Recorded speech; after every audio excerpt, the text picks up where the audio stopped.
Hello, my friends. Hey, this is Rosa. Hopefully, your favorite real estate broker. And yes, my friends, it is almost 2024.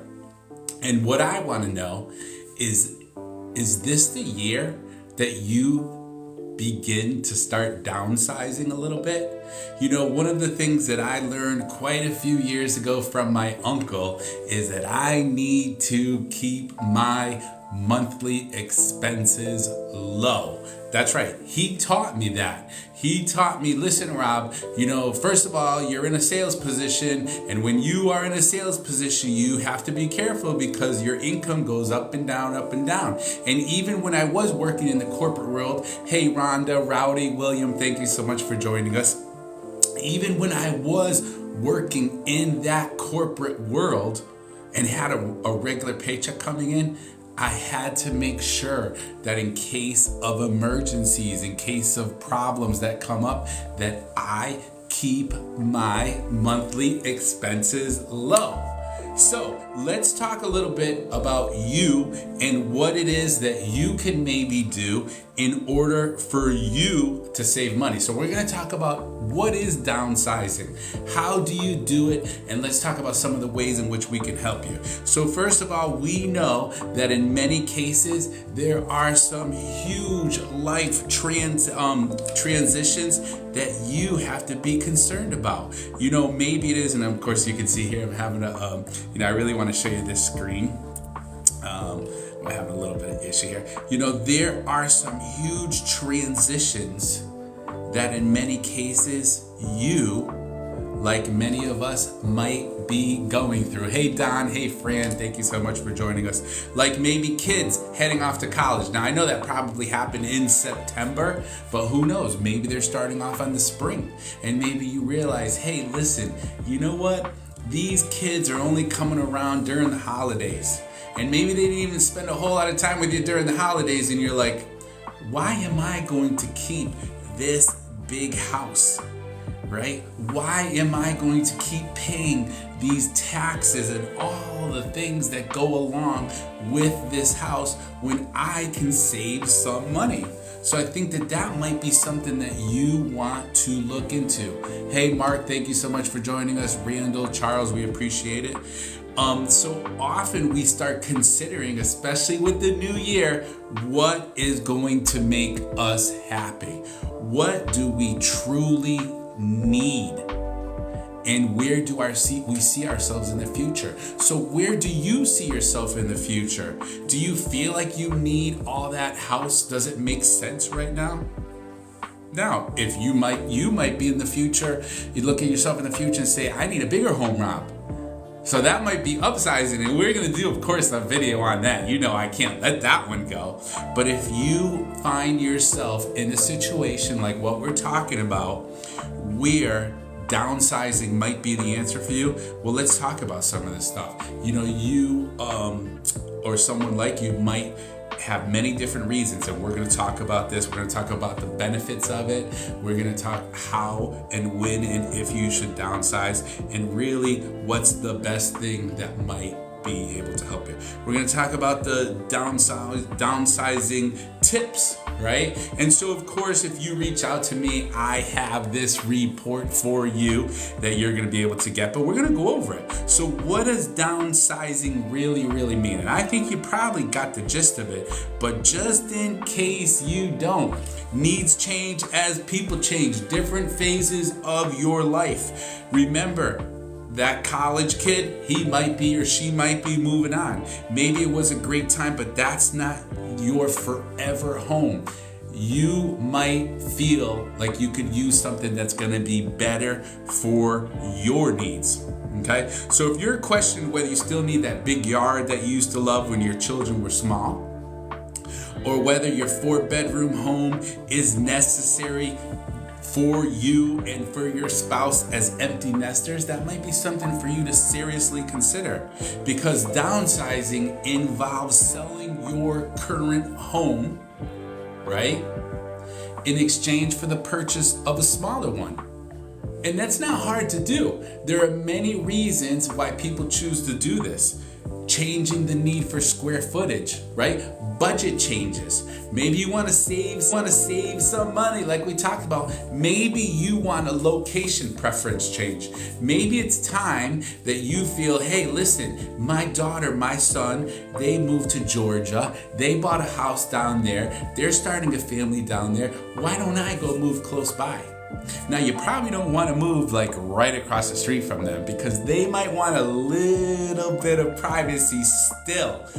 But could you move 10, 15, 20, 30 minutes away from them? Or maybe right next door if that's what they want. And that way, you're going to probably live a more fulfilling life if that's something that you're into, if that is what is fitting your needs at this time. Okay, so that might be something to talk about. Now let's talk about some of the other benefits as an empty nester that might be an option for you. And there's a lot of key benefits, right? Getting out of debt. That one's huge. You know, I have someone right now that she said, listen, Rob, I don't even want to own a home anymore. I do own a little place down in Florida, but I don't want to own a home over here. I want to take my money. I want to find someplace comfortable to live, and I don't want to worry about the maintenance. I don't want to worry about having to deal with the taking care of the property. I want to be closer to my family. I always wanted to move near the beach. I always wanted to move to a different neighborhood. I want to start really getting serious about funding my retirement. Right? So if you feel like maybe you're a little bit behind and you're like, wow, I'm in my 50s, I'm in my 60s, and I still have 5, 10, 25 years to work, and I'm behind a little bit on what I wanted to save for retirement.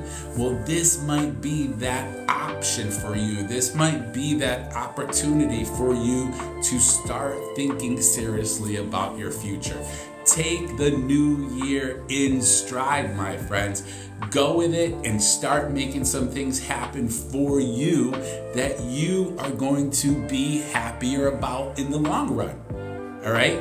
And you might even want to start saving money up for future needs. Like you're thinking, well, I'm going to need money in the future for medical. I'm going to need money in the future for leaving money to my ears. Right? Or whatever it might be. So start funding those things with your downsizing tips. Okay? As with anything with the property ownership, you're going to want to consider tax implications, and that's important. Now, one of the things I can tell you, and I have to tell you, I am not an accountant or a tax attorney, so you should talk with them. But what I know is that if you have lived in this home as a primary residence for at least 2 of the last 5 years, then you probably won't have any capital gains. You probably won't have to pay any taxes on selling the home, capital gains tax on the money that you make after you sell the property. So once again, what I know, but you have to talk to your accountant, you have to talk to your tax attorney, but what I know is that if you've lived in the property for at least 2 of the last 5 years as your primary residence, you probably will not have to pay any capital gains. All right, so let's talk about some of the tips to downsize, right? Because you want to understand the benefits and you decided, hey, you know what, Rob? I'm giving you a call because now is the time for me to downsize. And you know that I can help you out nationwide. I have colleagues, I have a nationwide network all over the country that if you're thinking about selling a home in California, Colorado, Wyoming, Connecticut, New Hampshire, I can put you in touch with the right person, someone that we can trust, right? And vice versa. If you're looking to buy nationwide, I can put you in touch with that right person. So here are some of the helpful tips to let you get started on this journey. Number 1, the early bird gets the worm, my friend. That's right. So let's get started early. Here we are. It's the end of the new year. Before you know it, it's going to be January 1st and January 2nd is going to come. And we're going to have a little bit of a letdown. Be like, oh, the holidays are over, and now all I have to look forward to is some cold weather and snow. No! You can be excited. You can get pumped up that even if you're months away from selling your home, it's never, never, never too early to start organizing, start purging things, start getting someone like me who can come into your home, do a room by room preview so that you feel comfortable and knowing what you need to do. Number two, organize while you pack. It's really simple. Go to that neighborhood store, buy a bunch of cardboard boxes, start putting your stuff in there nicey. Put some tape on it, get a magic marker, living room knickknacks, right? Tupperware, whatever it might be. Start decluttering your home. Number three, prioritize items that you're taking with you. So if you have used it in the last year, definitely take it with you. If you haven't used it in the last year, you might want to get rid of it. Maybe not though. Totally up to you. Number four, think about the measurements of your new home. Think about, what is it? Maybe right now you have a 4,000 square foot home and you're thinking, Rob, I only need like 1,200 square feet, right? For a single person or even a couple of bedrooms, a nice little living room, nice little dining room, nice little kitchen, couple of bathrooms, and you might be living large, my friend. Hey, Raphael, Joanne, Masenga, thank you so much for joining us. But what we're talking about here is the benefits to downsizing, right? So number five, measure your existing furniture and determine what you're going to take with you. Start looking at things and start thinking, hey, do I want to take this with me or not as I do my downsizing? Consider your lifestyle. Like, what do you truly need? What do you enjoy? Are you going to be at a waterfront property? Are you going to be able to, number seven, donate things? Use this as an opportunity to go to Goodwill and bring those things to Goodwill that you no longer use. Number eight, digitalize whatever you can. Get rid of paper. So you might get yourself a scanner. You can even do things with your phone. I mean, every other day I'm taking a scan picture of a document with my phone and I'm putting it in my database so that I don't have to worry about it in the future. All right. Number nine, target recipients for certain items. One of the things that's I think is so nice, and there's been people close by me that have passed away. I think it's so nice when I see someone who gives something to someone that means a lot to them while they are alive.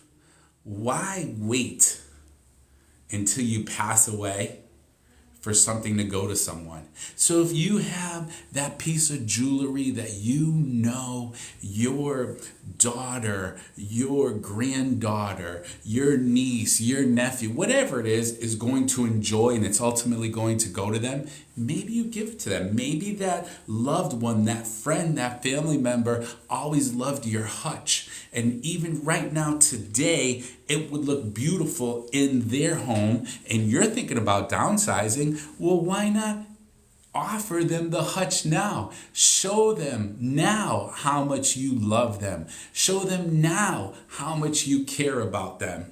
All right? So basically, some of the hardest parts about downsizing. So one of the hardest parts is figuring out how to sell your current home and buy a new one simultaneously. And that might be hard for you, but it's not hard for someone like me because this is what we do on a daily basis. You will likely need the equity from that existing home to purchase the new one. We know that, right? We know that. So we have a few different options as to how you can do this. Number one, plan to make an offer that includes a home sale contingency. So I can tell you for a fact that if it's someone like me, I promise you, you are not going to go homeless, right? You're going to have a place to go because we're going to have contingencies in place. This means in order to close on the new home, you will need to sell your existing home to acquire the equity for the new down payment, right? The next one might be sell your existing home first, then buy your next home. Pretty simple and easy to do. Catherine, Lupe, Jerry, thank you so much for joining us. Number 3 might be use a second line of equity. This might be something to purchase your new home, then retroactively sell your old home and refinance your existing home after the fact. Once again, when we put you in touch with the right mortgage person, these are not hard things to do. Another option, right, might be that you might want to use your savings or your retirement account in the event that you have extra outside assets of your current home and purchase your new home, then decide whether you want to sell your old home later or maybe rent it out. But if you're going to rent it out, you will, I promise you, need to know and learn how to be an excellent landlord. Okay? So with that in mind, I do want to tell you, we also have programs like bridge loans and those sorts of things. And there's all different kinds of options available for you in order to make this happen for you. So choosing to downsize, yes, it can be an exciting and emotional decision, right? Oftentimes you're choosing to sell your kids' childhood home, and sometimes that gets emotional, or it might be the home that you lived in for 20, 30, 40 years. And as a real estate professional myself, Rosa, right, we understand that what you're going through. We understand that things can get hectic, things can get emotional, and that we are here to ease the process wherever we can. So if you want to reach out to me, you let me know, and I can try to help you out every step of the way. But I can tell you that, first of all, my friends, I do hope that you have the best of everything. I ask God to bless you. I hope and pray that you have an absolutely amazing new year. 2024 is coming. Take those life events and make the best of them. It might be time to upsize. It might be time to downsize. It might be time to stop renting. It might be time to buy an investment property. It might be time to sell an investment property and make your life the way that you want your life to be, because only you can do it, my friends. So this is Rosa, hopefully your favorite real estate broker, signing out, my friends. God bless you. We'll talk to you soon.